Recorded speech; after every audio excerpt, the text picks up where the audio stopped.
Hello viewers, আসসালামু আলাইকুম। Welcome back to my channel. আজকে আবারও সবাইকে স্বাগতম জানাচ্ছি আমার নতুন আরও একটি রেসিপি দেখার জন্য। চলছে শীতের মৌসুম। শীত মানেই কিন্তু আমাদের দেশে নানান ধরনের পিঠাপুলির আয়োজন। পিঠাপুলির আজকের আয়োজনে তৈরি করে দেখাবো ভাপা পিঠা বা ডুপি পিঠার রেসিপি। শীত পার্বণে বাঙালিদের কিন্তু ভাপা পিঠা ছাড়া একদমই চলে না। অনেক বেশি পছন্দ থাকা সত্ত্বেও ঝামেলার কারণে অনেকেই কিন্তু এই ভাপা পিঠাগুলো তৈরি করতে চায় না। কিভাবে খুব সহজে মাত্র 1 মিনিটে ভাপা পিঠা তৈরি করা যায় সেই রেসিপিটি শেয়ার করব। তাই রেসিপিটি প্রথম থেকে লাস্ট পর্যন্ত দেখতে থাকুন। আশা করছি সবার কাছে অনেক ভালো লাগবে। ভালো লাগলে প্লিজ একটি লাইক দিয়ে চ্যানেলটিকে সাবস্ক্রাইব করে দিবেন আর পাশে থাকা বেল আইকনটি প্রেস করে দিতে পারেন যেন পরবর্তী ভিডিও নোটিফিকেশন সবার আগে পৌঁছে যায়। তাহলে চলুন দেখে নেওয়া যাক আজকের ভাপা পিঠাগুলো আমি কিভাবে তৈরি করছি। ভাপা পিঠা তৈরি করার জন্য ফার্স্টে আমাদের চালের গুঁড়ার প্রিপারেশনটা করে নিতে হবে। তার জন্য এখানে দেখুন একটা মিক্সিং বোল নিয়েছি। তারপর এখানে আমি অ্যাড করে দিচ্ছি 3 কাপ পরিমাণ আতপ চালের আটা। আমি আজকে পিঠা তৈরি করার জন্য এখানে আমি ভেজা চালের গুঁড়াটা নিয়েছি। আপনারা চাইলে ভেজা চালের গুঁড়ার পরিবর্তে শুকনো চালের গুঁড়াটাও নিতে পারেন। তারপর এখানে আমি অ্যাড করে দিচ্ছি স্বাদ অনুযায়ী লবণ। লবণের পরিমাণটা কিন্তু বুঝে অ্যাড করতে হবে। লবণের পরিমাণ বেশি পড়লে পিঠাগুলো খেতে কিন্তু একদমই ভালো হবে না। এখন আমি একটা চামচের সাহায্যে লবণটাকে খুব ভালোভাবে চালের গুঁড়ার সাথে মিশিয়ে নিচ্ছি। দেখতেই পাচ্ছেন লবণটাকে চালের গুঁড়ার সাথে আমার খুব ভালোভাবে মেশানো হয়ে গিয়েছে। এখন আমাদের এখানে দুধ অ্যাড করতে হবে। তার জন্য এখানে দেখুন আমি 1 কাপ পরিমাণ দুধ নিয়েছি। দুধটা কিন্তু কোনোভাবেই একবারে দেওয়া যাবে না, অল্প অল্প করে দিতে হবে। আর এই ভাপা পিঠা তৈরি করার জন্য চালের গুঁড়ার মিশ্রণটাকে তৈরি করে নিতে হবে। এখন আমি এই দুধটাকে অল্প অল্প করে অ্যাড করব আর চালের গুঁড়ার সাথে খুব ভালোভাবে হাত দিয়ে মিশিয়ে নিব। পিঠার জন্য চালের গুঁড়ার মিশ্রণটা তৈরি করার লাস্টে আমি বলে দিব এখানে আমার কতটুকু দুধ লেগেছিল। এখানে কিন্তু আপনারা দুধের পরিবর্তে পানি দিয়েও চালের গুঁড়ার মিশ্রণটাকে তৈরি করে নিতে পারেন। তবে দুধ দিয়ে একদিন পিঠাগুলো তৈরি করে দেখতে পারেন। এভাবে দুধ দিয়ে ভাপা পিঠা তৈরি করলে খেতে কিন্তু অন্যরকম একটা টেস্ট পাওয়া যায়। বন্ধুরা যারা আমার এই ভিডিওটি দেখছেন প্লিজ একটি লাইক দিয়ে চ্যানেলটিকে সাবস্ক্রাইব করে দিবেন আর পাশে থাকা বেল আইকনটি প্রেস করে দিতে পারেন যেন পরবর্তী ভিডিও নোটিফিকেশন সবার আগে পৌঁছে যায়। আর আমার অনেক বন্ধুরাই আছেন যারা ভিডিও দেখেন কিন্তু লাইক দিতে ভুলে যান, প্লিজ একটি লাইক দিয়ে দিবেন। দেখতেই পাচ্ছেন আমি অল্প অল্প করে দুধ অ্যাড করছি আর পিঠার জন্য চালের গুঁড়ার মিশ্রণটাকে তৈরি করে নিচ্ছি। মেশাতে মেশাতে চালের গুঁড়ার মিশ্রণটা যখন এরকম মুষ্টি করলে দলা পাকিয়ে যাচ্ছে, আবার হাত দিয়ে চাপ দিলে সহজেই গুড়মুড়িয়ে ভেঙে যাচ্ছে না, একটু আটকে আটকে যাচ্ছে, তখনই বুঝতে হবে ভাপা পিঠা তৈরি করার জন্য আমাদের চালের গুঁড়ার মিশ্রণটা তৈরি হয়ে গিয়েছে। আর এখানে দেখুন আমি 1 কাপ দুধ নিয়েছিলাম আর এখানে আমার এতটুকু দুধ বেঁচে গিয়েছে। এখানে আমার চালের গুঁড়ার মিশ্রণটা তৈরি করার জন্য 1/4 কাপের মতো দুধ লেগেছিল। এখন আমাদের এই চালের গুঁড়াটাকে চেলে নিতে হবে। তার জন্য এখানে দেখুন আবারও একটা মিক্সিং বোল নিয়েছি আর সাথে নিয়ে নিচ্ছি এরকম একটা চিকন ছিদ্রযুক্ত স্ট্রেনার। আপনারা যদি মোটা দানার পিঠা খেতে চান তাহলে সেক্ষেত্রে কিন্তু বড় ছিদ্রযুক্ত স্ট্রেনার নিতে হবে।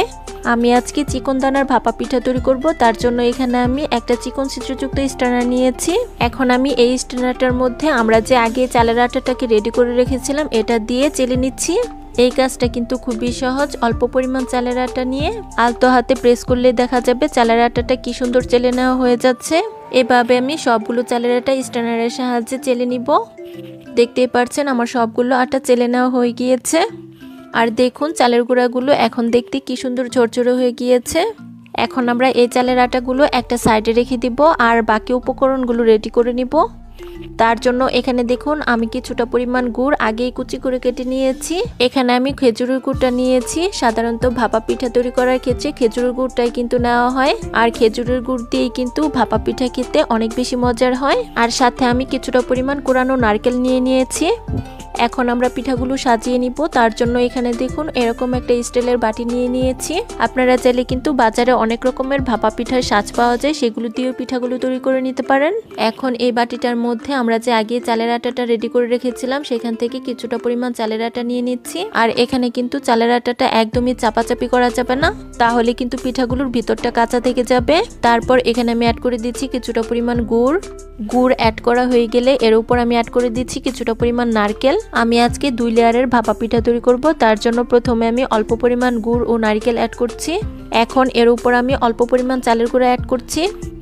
চালের গুঁড়া অ্যাড করা হয়ে গেলে এর উপর আমি অ্যাড করে দিচ্ছি আবারও কিছুটা পরিমাণ গুড়। তারপর এর মধ্যে আমি আবারও কিছুটা পরিমাণ নারকেল দিয়ে দিচ্ছি। দেখতেই পাচ্ছেন নারকেলটা অ্যাড করা হয়ে গিয়েছে। এখন আমি এর উপর আবারও কিছুটা পরিমাণ চালের আটা অ্যাড করে দিচ্ছি। এখন আমি আলতো হাতে পিঠাটাকে খুব ভালোভাবে চেপে দিচ্ছি। তবে ভাপা পিঠা তৈরি করার ক্ষেত্রে কিন্তু কোনো রকম বেশি চাপাচাপি করা যাবে না, এতে করে পিঠাগুলো কিন্তু ভিতরটা শক্ত থাকবে আর কাঁচা থেকে যাবে। এখন আমি পিঠাগুলো দেখার সৌন্দর্যের জন্য এর উপর কিছুটা পরিমাণ কোরানো নারকেল দিয়ে দিচ্ছি। দেখতেই পাচ্ছেন ভাপা পিঠাটা আমার খুব ভালোভাবে সাজিয়ে নেওয়া হয়ে গিয়েছে। এখন পিঠাটা আমাদের ভাপ দিয়ে নিতে হবে। তার জন্য এখানে দেখুন পাতলা একটা সুতির কাপড় নিয়েছি, আর এই কাপড়টা আমি খুব ভালোভাবে ভিজিয়ে চেপে নিংড়ে নিয়েছি।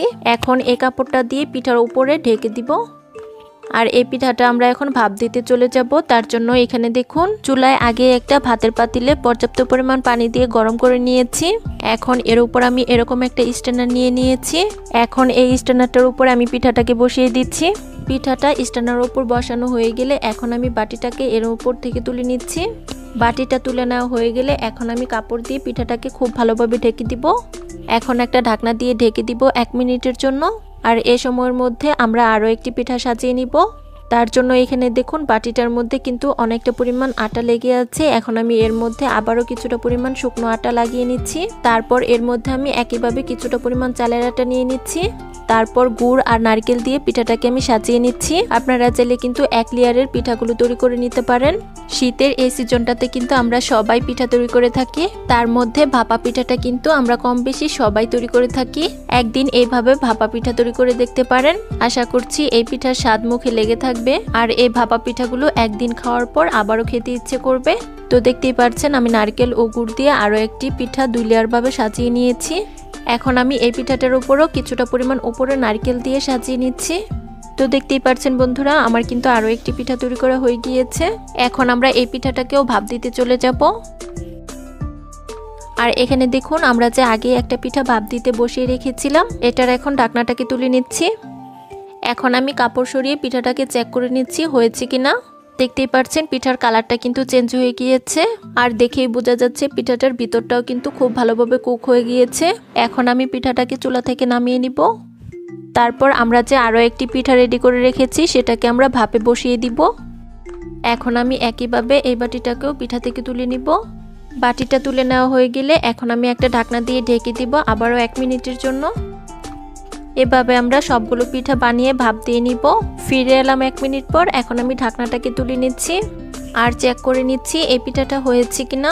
দেখতেই পাচ্ছেন এই পিঠাটাও আমাদের খুব ভালোভাবে ভাপ দেওয়া হয়ে গিয়েছে।